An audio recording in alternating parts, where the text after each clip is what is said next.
Jokowi hanya dapat izinnya Allah, belum tentu dapat ridhonya Allah.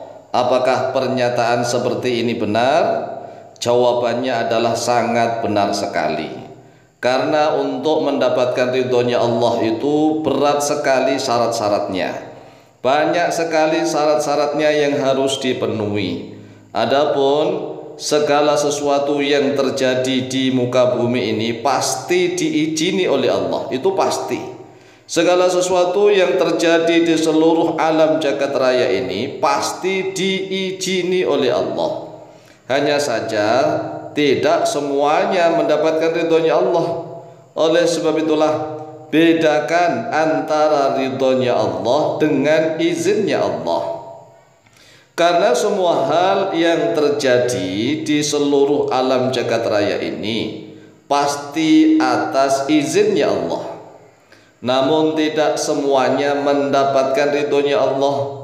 Nah, orang-orang Islam di Indonesia ini langsung enak menjustis, mengklaim bahwa katanya Pak Jokowi sudah mendapatkan ridhonya Allah. Buktinya Pak Jokowi bisa menjadi Presiden Republik Indonesia 2 periode. Itu sebagai bukti nyata bahwa Pak Jokowi diridhoi oleh Allah. Nah, pernyataan seperti inilah yang harus diluruskan.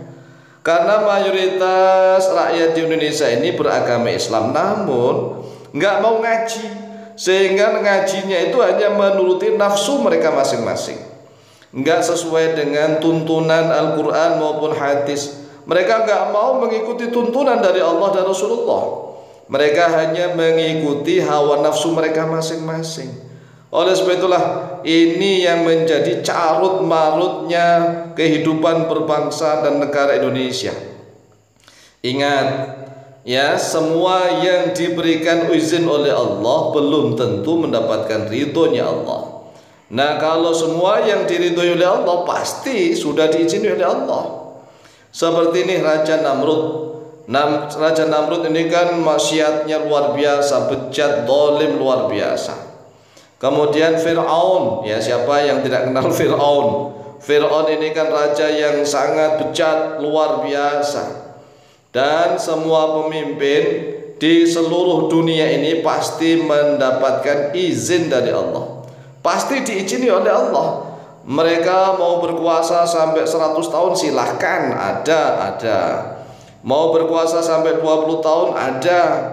Namun tidak semua pemimpin pasti mendapatkan ridho dari Allah Jalla Jalaluh. Oleh sebab itulah bedakan antara izin dan ridho. Sebagaimana contoh ya, ada seorang istri misalnya yang selalu minta izin kepada suaminya untuk keluar rumah.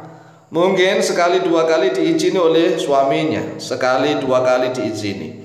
Tetapi kalau berkali-kali mungkin suaminya ngasih izin itu tanpa ridho. Jadi tanpa ridho, atau karyawan yang merasa dekat dengan atasannya, kemudian dia sering minta izin tidak masuk kerja. Sering minta izin tidak masuk kerja, mungkin sekali 2 kali atasannya itu memberikan izin karena kebetulan dekat dengan atasannya. Namun kalau dia minta izin tidak kerja berkali-kali, ya mungkin atasannya ngasih izin tetapi tidak ridho. Itulah bedanya antara izin dan ridho. Kalau Pak Jokowi jadi presiden 2 periode, jelas itu mendapatkan izinnya Allah Azza wa Jalla.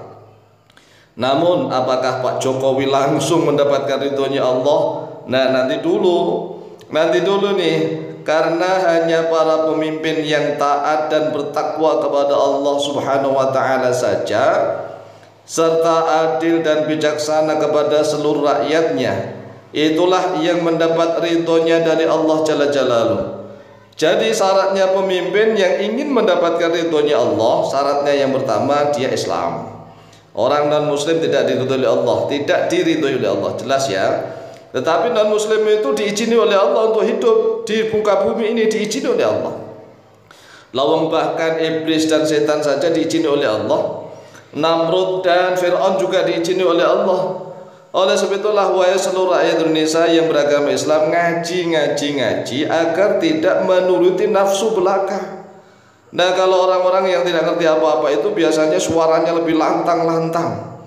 Lebih lantang-lantang teriak, Jokowi sudah mendapatkan izinnya Allah.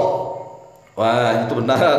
Tapi kalau Jokowi sudah mendapatkan ridhonya Allah, ya ridho dari mana? Entar dulu ya. Kalau para sahabat ya jelas, para sahabat itu mereka sudah dapat ridhonya Allah, sehingga kita sering membaca doa radhiyallahu anhum, radhiyallahu anhu, radhiyallahu anha, radhiyallahu anhuma misalnya. Itu adalah doa ridho, semoga Allah meridhoi kepada mereka dengan doa taradhi radhiyallahu an, gitu kan. Nah, apakah kita berani mendoakan Jokowi radhiyallahu an? Ya ntar dulu lah, ya kan. Coba seluruh orang yang selalu fanatik buta kepada Pak Jokowi, silakan doakan radhiyallahu an tatkala pidato misalnya di mana-mana. Walaupun kami sendiri 2 periode juga milih Jokowi ya. Jadi jangan salah sangka nih, kami sendiri Al-Fakir Taumalim itu 2 periode memilih Pak Jokowi dengan harapan Pak Jokowi itu kan lahir dari anak kampung, anak desa. Harapan kami nanti Pak Jokowi tatkala menjadi pemimpin itu ya hidup apa adanya, hidup sederhana apa adanya, tidak muluk-muluk. Beliaunya hanya ingin menegakkan kebenaran dan keadilan, tapi ternyata enggak begitu. Oleh sebab itulah kami pernah punya kesempatan ya dipanggil ke istana, ada datanya nanti. Tapi kami nggak mau coba bayangkan ya, kalau orang-orang sudah dipanggil ke istana sudah senang. Kami sendiri pernah dipanggil ke istana, tapi enggak mau. Artinya kami datang hanya ada di depan hotel. Nah, kalau nggak percaya ya silahkan cari datanya tatkala zikir kebangsaan tahun 2018. Zikir kebangsaan tahun 2018 itu nama kami tercantum dan kami datang, tapi nggak mau masuk istana, nggak mau. Ya kenapa? Ya itu kan rahasia kami. Oleh sebab itulah walaupun kami ini memilih Jokowi 2 periode, tetapi tidak langsung fanatik buta, tidak. Ya, apalagi mengatakan bahwa Pak Jokowi itu sudah diridhoi oleh Allah. Ya tar dulu, jangan ngomong begitu. Kita ini ngomong, berbicara dan seterusnya itu harus berdasarkan ilmu pengetahuan. Jangan ngomong berbicara berdasarkan nafsu masing-masing. Nah, orang Indonesia ini kalau diajak ngaji agar nafsu dan egonya itu sesuai Quran hadis nggak mau, sehingga negara ini menjadi carut marut. Bahkan mereka pandai menuduh Allah, para ulama, para kiai juga begitu. Nah, inilah tipu daya iblis laknatullah alaih. Iblis sudah menguasai, masya Allah.